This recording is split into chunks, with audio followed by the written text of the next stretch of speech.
Hi everybody, it's Leslie. Welcome back to my sewing studio. So Valentine's Day is almost upon us and I've been at my embroidery machine stitching out some really elegant and fun gift bags for Valentine's Day. So here's one style that I did, and then I did another design like this. It's really shimmery. Here's one that's just a tiny bit smaller. So today what I want to talk about is how I made these. Super simple to make, just got to make sure you have the right materials.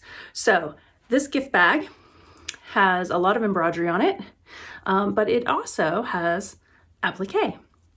And the applique on this is this really sheer and fine fabric. So you have to choose the right kind of sheer fabric to have a lot of success with this. So you might all be familiar with tulle, which is very net-like. There's not a lot of surface to actually embroidery onto this, so I'm leaving that for the brides.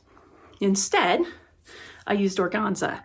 So here's the one that I used on the little red bag. It's got a little shine to it, but it's a little more tightly woven.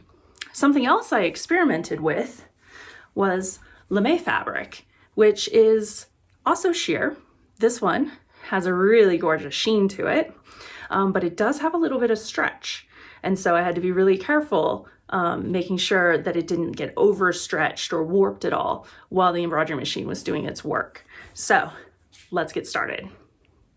Begin by hooping 2 layers of water-soluble stabilizer. I have good luck with aqua mesh.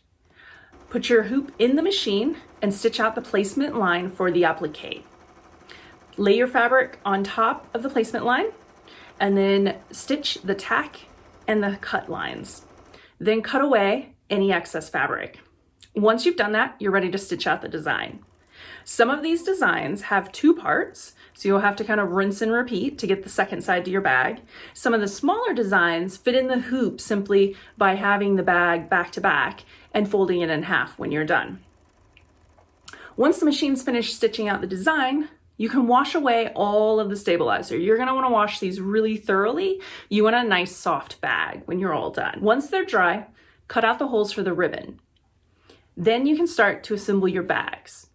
Some bags are gonna require you to stitch all 3 sides.